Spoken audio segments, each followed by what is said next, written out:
Professor of Zoology in University of Allahabad. He has been working on animal parasites since long back. He has done significant contribution. बहुत ज़्यादा बोल नहीं करेंगे हम। आपके पास जो खाद्य पदार्थ आते हैं, ये बहुत कॉमन प्रचलन में है चीज़ की, जिनसे बीमारियां हो जाती हैं। बहुत सारी बातें आपने की और बहुत विचार की, देखे आपने, सुने। पॉजिटिव एजेंट्स में केवल पानी, खाद्य पदार्थ और उनके अलावा जो चीजें हैं जिनका जिक्र शायद कभी नहीं होता और वो आपके हाउस होल्ड में, किचन में अंदर ही रहते हैं, उनकी चर्चा मैं करूंगा, जिनके माध्यम से ये बीमारियां फैलती हैं। और सबसे ज्यादा आसानी तो ये है कि पानी, जिसे मछली के लिए आप बहुत इस्तेमाल करते हैं और बहुत प्रिय खाद्य पदार्थ भी है, तो ये किस तरीके की बीमारियों को कैरी करते हैं, हम इन्हें पैरासिटिक इन्वेजन कहते हैं। और सबसे बड़ी प्रताड़ना तो ये है कि हमारी मजबूरी है, हम उन चीज़ों को खाते हैं, उन्हें अवॉइड नहीं किया जा सकता, लेकिन किस तरह से आगे चलकर बगैर सफाई रखे हम उनसे बच नहीं पाते, ये चीज़ें विचार करनी है। Next slide.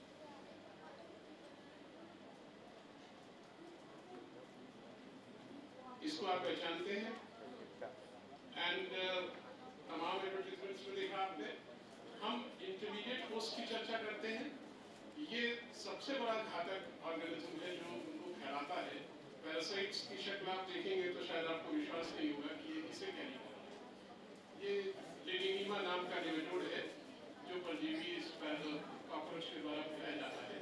उसके साइड में एक फिश के अंदर रहने वाला प्राणी है।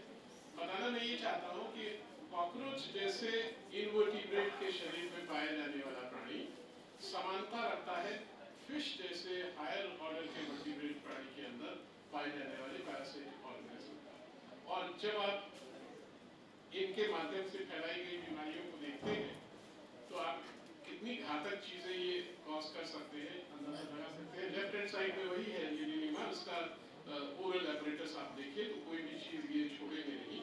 और नीचे फिश के द्वारा फैलाए जाने वाले एक्सट्रीम राइट में जो फ्रेश वाटर फिश के माध्यम से, बीच में मेरीन वाटर फिश का है, रॉस्पेस्केरिस इसका नाम है। और उसके बाद इनके ओरल एपर्चर्स का वेरिएशन बता रहा हूँ मैं। ध्यान आपका ये दिलाना चाहता हूँ कि लेडिनीमा जैसा ओरल एपरेटस हायर ऑर्डर के प्राणियों के पैरासाइट्स में है। तो इतनी विशेषताएं इन परजीवियों में, ये उसकी पूंछ है लेडिनीमा जो कॉकरोच में पाया जाता है। एक सिस्टम है कॉमन जहां पर बीमारियां फैलने का एक तंत्र बन जाता है। हम सभी पानी पर निर्भर है, क्या जानवर, क्या शेर और क्या छोटे जीव या मछलियां, ये ऐसी चीजें जो एक से दूसरे में फैलती हैं। हमारी मजबूरी है कि छोटा प्राणी को बड़ा प्राणी खाता है और उसके माध्यम से वो रोग आगे बढ़ता है। अगर पानी के माध्यम से ले तो वाटरबोर्न डिजीजेस में वो जीवाणु रहते हैं और फिश उनको खाती है, फिश को हम खाते हैं। अंततः बीमारियां और नेमेटोड्स जिनकी चर्चा मैं कर रहा हूँ, ये आपके लिए मुसीबत का बायस बनते हैं। जहाँ हमने स्टडीज की हैं हायर एल्टीट्यूड गढ़वाल हिमालयस, पूरा बद्रीनाथ तक गए हम लोग इन चीज़ों की खोज में। इसे आप पहचानते हैं गंगा भागीरथी के अंतिम छोर पर जहाँ से बांग्लादेश में एंटर करती है। सबसे इंटरेस्ट की चीज ये है कि गंगा फ्रेश वाटर रिवर है और डाक लाइन आप देख रहे हैं बॉटल पे बंगाल की खाड़ी में आते तक यहाँ जो परजीवी मिलता है वो बांग्लादेश में भी मिलता है। और अब जो सागर में मिलने वाले परजीवी है वो गंगा में आ गए हैं। हम जानते हैं माइग्रेटरी फिशेस होती है, सागर से फ्रेश वाटर में आती हैं, तो ये माइग्रेटरी भी नहीं है। आपके रिकॉर्ड में रीटा या वेगेरियस को माइग्रेटरी नहीं कहा गया है। हमारे फिशरीज के एक्सपर्ट्स ने ये भी इच्छा व्यक्त की कि हम जाने इस परजीवी की बायोलॉजी क्या है, क्योंकि ये गंगा में नहीं मिलता है, ये बाहर से आया है, बायो इन्वेसिव पैरासाइट। और जब ये मेरीन वाटर में रहता है तो फ्रेश वाटर में सर्वाइव कैसे? इस जगह पर इंटरमीडिएट होस्ट की महत्व बढ़ जाता है। अब ये डॉल्फिन की चर्चा करेंगे, जहाँ हम उन चीज़ों को, फतेहपुर, कानपुर, इलाहाबाद, जहाँ पर हम लोग ये काम करते हैं। मेरीन पैरासाइट्स है, सबसे सेंटर में जो यूज स्ट्रोमेलोइडिस है, ये मेरीन में भी, फ्रेश वाटर में भी, हिल स्ट्रीम में भी, हर जगह ये बचा है। ये चीजें महत्व की है कि किस तरह से ये अपने अडेप्टेशंस को मोल्ड करते हैं कि ये हर तरीके के पानी में रह जाते हैं। आप जानते हैं, आप अगर समुद्र के पानी में जाएं तो बाल खड़े हो जाते हैं नहाने के बाद। वो हेवी सॉल्ट 33 ppd सॉल्ट जो है उसकी वजह से ये कारण होता है, जबकि फ्रेश वाटर में हम बड़ा मैरिडी सर्वाइव करते हैं। इनके ऊपर कोई फर्क नहीं पड़ता है। ये है महत्व की चीज जिसे हम जानना चाहते हैं। आगे बढ़िए। अच्छा, इनके परिचय आपको दूं। ये लेफ्ट हैंड कॉर्नर में जो टॉप पर साइक्लोप्स डेफनिया की वैरायटी है, और मछलियां छोटे ज़ूप्लैंक्टन्स पर जीवन व्यतीत करती हैं, ये वो है। इनके शरीर के अंदर देखिए वो अंडे दिख रहे हैं, तो ये मछली के अंदर इस परजीवी, इस साइक्लोप्स छोटे भोजन के तंत्र से गया और वो परजीवी का अंडा वहां लार्वा बनेगा मछली के पेट में, और मछली को जब इंसान खाएगा तो वो आगे बढ़ेगा। दाएं हाथ ब्लैक स्पॉट डिजीज का ट्रिमेटोड है जो मछली के ऊपर काले धब्बे की बीमारी पैदा करता है। इस तरीके की चीजें, ये छोटे जीवाणु जिनको मैं कह रहा है कि मछली पर अपना जीवन निर्भर करती है, तो वास्तव में रोग कारक ये यहाँ से ये मछली के शरीर में जाते हैं और उसके बाद ये हमारे शरीर में आते हैं। थोड़ी चर्चा क्लाइमेट चेंज की, जो तापमान के प्रभाव से इन चीजों का असर हमें पड़ता हुआ दिखता है। हम 4 डिकेड से ये स्टडी कर रहे हैं, 4 दशकों की ये स्टडीज है हमारी। थोड़ा सा डाटा हमने समराइज किया 2003, 7 और 9 का, वो आपके सामने है। एक पैटर्न का डिफरेंस मैं आपको दिखाता हूँ, ये हमने सम अप किया है। 29 डिग्री सेंटीग्रेड 2003 में था, जो 7 में 28 है और 2009 में 31 है। यानी अगर हम चैनल से आए तो 29 और 31 2 डिग्री के तापमान का हमें अंतर मिला। उसका असर इधर देखिए, इन्फेक्शन में जब ये 68% दिखा रहा था तो ये हाईएस्ट टेम्परेचर है आज का, 2009 का। अब जाहिर बात है कि ये कम तापमान में कम इन्फेक्शन, बढ़ते तापमान के साथ बीमारी बढ़ने का ये अंदेशा यहाँ मिल रहा है, और ये जाहिर है कि भोज्य पदार्थों के माध्यम से मिल रही है। एक्सट्रीम राइट हैंड कॉर्नर में देखिए 14 से 68% तक की इंक्रीज है, और 2003 में 8 से 27%। यानी 2003 और 7 में इन्फेक्शन लो है, खाली लो ही नहीं, हायर से लोअर की तरफ जाते हैं तो तापमान के साथ इन्फेक्शन भी डिक्लाइन करता है। जबकि इसका रिवर्स है, तापमान बढ़ने पर ये फिश का पैरासाइट है जो हिमालयस में मिलता है, गढ़वाल हिमालयस में। इनके बारे में जो एनिमल्स के जानकार है वो ज़्यादा समझेंगे। आपके जानकारी के लिए इतना बताऊं कि ये सितंबर अक्टूबर का जो महीना आता है वहाँ पर आकर इन्फेक्शन कम होता कैनेडी हमारे जो पुराने वर्कर्स में, उस तरीके का लंदन का इन्होंने साइकिल वर्कआउट किया। लगभग समानता लिए हुए यही साइकिल हमें यहाँ मिल रहा है कि ये रोग का इन्फेक्शन मई जून से बढ़ता है, नवंबर दिसंबर से बढ़ता है, और अप्रैल आते आते ये नीचे आ जाता है, अप्रैल मई जून से। तो ये साइकिल कंप्लीट होता है। इसके बीच में ये बार जो दिख रहा है उसका इंडिकेशन ये है कि इनके बीच में इनको इन्फेक्टिव स्टेजेस मिलती है। कंटिन्यूअसली रोग का प्रकार यहाँ मौजूद है, वो जीवाणु यहाँ से हटाइए तभी ये बीमारी रुकेगी।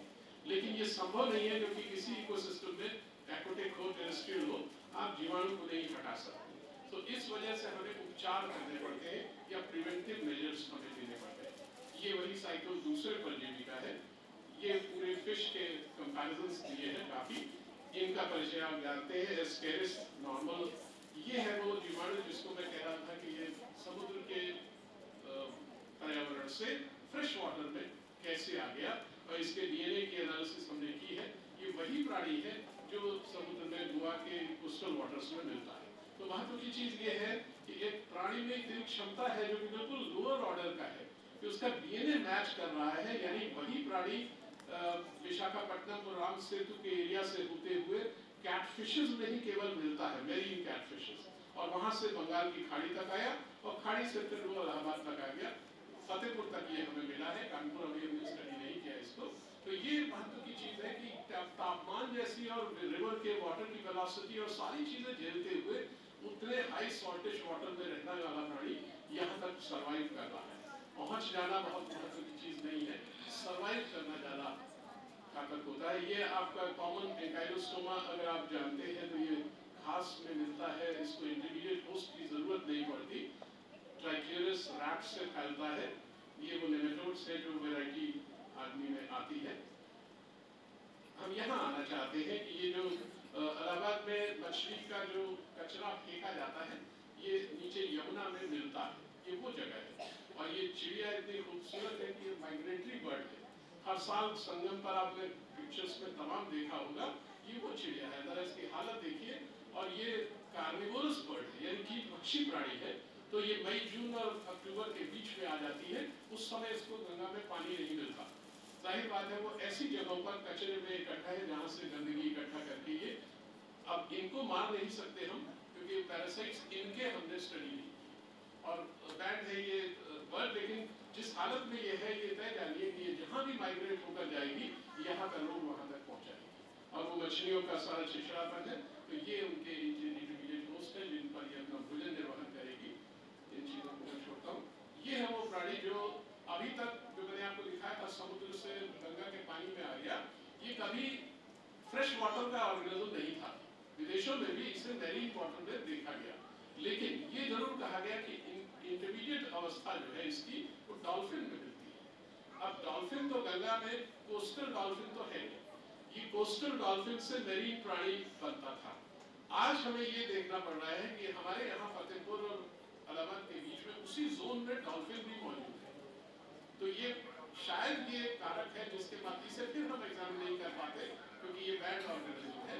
और ये तय है कि जहाँ जहाँ ये मिल रही है उन्हीं एरियाज में वो सर्वाइव कर रहा है। तो साइकिल जो जीवन चक्र है वो डॉल्फिन के माध्यम से कंप्लीट हो रहा है। यहाँ कोस्टल डॉल्फिन नहीं है, fresh water dolphin. That only is the difference. मेरे ख्याल से यही हम समाप्त करते हैं। Thank you so much. Thank you, Dr. Malhotra ji. The card is open for discussion and questions. Now I request Professor Nandlal to felicitate our London speaker, sir.